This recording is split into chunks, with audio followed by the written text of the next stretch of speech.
Stock మార్కెట్లో invest చేసి మీ డబ్బులు డబుల్ చేసుకోవాలనుకుంటున్నారా? విజయవాడలో జరిగే సుందరరామిరెడ్డి గారి లైవ్ సెమినార్ కి అటెండ్ అవ్వండి.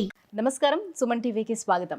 2025 సంవత్సరం నవగ్రహాల స్థితిగతులు ఎలా ఉన్నాయి, ద్వాదశ రాశుల వారికి ఎటువంటి ఫలితాలని అందజేస్తున్నాయి, ఈ విషయాన్ని తెలియజేసేందుకు మనతో పాటు ఉన్నారు ప్రముఖ జ్యోతిష శాస్త్ర పండితులు, శ్రీచక్రపీఠ వ్యవస్థాపకులు బ్రహ్మశ్రీ ప్రదీప్ జోషి గారు.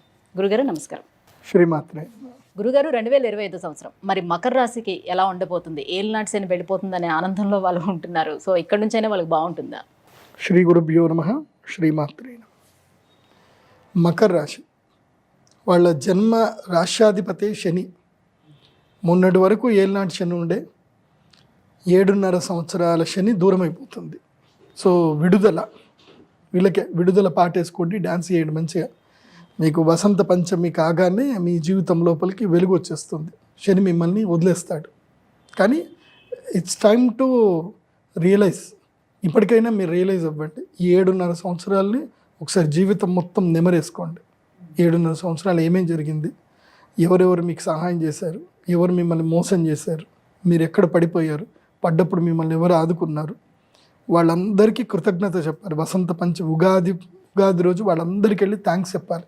మీకు ఈ 7.5 సంవత్సరాలు ఎవరు సహాయం చేశారో వాళ్ళకి థ్యాంక్స్ చెప్పాలి. థ్యాంక్స్ చెప్పడం మాత్రం మర్చిపోవద్దు మకర రాశి వాళ్ళు. ఈ 7.5 సంవత్సరాల్లో మీకు ఈ 5 సంవత్సరాలు కానీ 7 సంవత్సరాలు కానీ ఎవరైతే మీకు తోడున్నారో వాళ్ళకి మీరు తప్పకుండా థ్యాంక్స్ చెప్పాలి. ఎందుకోసమంటే ఈ మకర రాశి వాళ్ళకి ఒక ఇది ఉంటుంది, థ్యాంక్స్ఫుల్నెస్ ఉంటుంది. శ్రవణ నక్షత్రం వాళ్ళు ఉంటారు, వీళ్ళకి పెద్దగా థ్యాంక్స్ఫుల్నెస్ ఉండదు. వీళ్ళు ఎప్పుడు వేరే వేరే దీంట్లో ఉంటారనమాట, ఆ దాంట్లో దీంట్లో ఉంటారనమాట. ధనిష్ట కూడా అంతే. వీళ్ళకి చేసావు దాంట్లో ఏముంది అని అంటారు. థ్యాంక్స్ఫుల్నెస్ లేకపోతే జీవితంలో ఇబ్బంది పడాల్సి వస్తుంది. ఎందుకోసమంటే మీకు ఈ సంవత్సరం నుంచి మీరు అదే థ్యాంక్స్ఫుల్నెస్ కనుక చూపించకపోతే వాళ్ళు మీకు మళ్ళీ కష్టం వచ్చినప్పుడు ఆదుకోరు, గుర్తుపెట్టుకోండి. ఎందుకోసమంటే వసంత పంచమి అవుతూనే మీకు ఏలినాటి శని అయిపోయినా కానీ పెద్దగా సపోర్ట్ ఏం చేయడం. 4వ ఇంట్లో గురు, ఇప్పుడు 2వ ఇంట్లో గురువు దాటాడే అనుకోండి, 3వ ఇంట్లోకి వెళ్తాడు. 3వ ఇంట్లోకి వెళ్తే ఏముంటుంది, మా అంటే మీకు స్థిరాస్తులు యోగం కలిగిస్తాడు, తర్వాత ధైర్యము సాహసం కల్పిస్తాడు, మొండితనం కలిగిస్తాడు, ఇదంతా చేస్తాడు. కానీ గురువు వెళ్ళిపోతున్నాడు. గురువు ఎక్కడ మొన్నటిదాకా పంచంలో ఉండే ఇప్పుడు 6వ ఇంట్లోకి వచ్చేసాడు కదా. 6వ ఇంట్లో గురువు వచ్చాడు అనుకోండి, అయిన వాళ్ళకి మీరు ఎవరికైతే మీరు గ్రాటిట్యూడ్ చూపించలేదో వాళ్ళు మీకు శత్రుత్వం చూపిస్తారు. ఇంకా ఎందుకోసమంటే ఇప్పుడు అవసరానికి మనకు ఒకళ్ళు ఆదుకున్నప్పుడు వాళ్ళ అవసరం అప్పుడు మనం వెళ్ళలేదనుకోండి, అప్పుడు వాళ్ళు అంటారు నీ టైం, నీ కష్టం వచ్చినప్పుడు నేనున్నా, నా కష్టం వచ్చినప్పుడు నువ్వు రాలే కదా, నేను చూసుకుంటాను నిన్ను అని అంటారు. నిజమైన గట్టి శత్రువులు వాళ్ళే. యాక్చువల్లీ మన యొక్క మర్మం మొత్తం తెలిసిన వాడే మన నిజమైన శత్రువు, గుర్తుపెట్టుకోండి.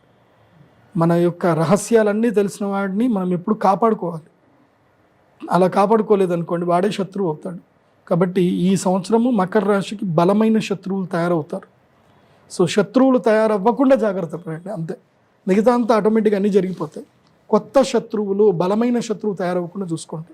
బలమైన శత్రువు ఎక్కడి నుంచో రాడు. త్రివిక్రమ్ శ్రీనివాస్ గారు చెప్పారు, ఎక్కడి నుంచి వస్తాడు, మన ఇంట్లోనే ఉంటారు.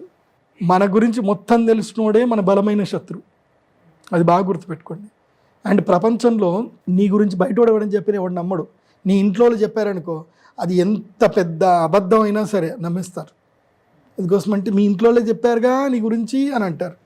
సో మీ ఇంటి వాళ్ళే మీకు శత్రువులు అవుతారు. జాగ్రత్తగా ఉండండి. మరి ఇంకా ఎలాంటి దైవపరంగా ఎటువంటి పరిహారాలను పాటించాలి, వీళ్ళు ఏం చేయాలి? థ్యాంక్స్ఫుల్నెస్ is most important to Makar రాశి. థ్యాంక్స్ఫుల్గా ఉండండి, ప్లెజెంట్గా ఉండండి.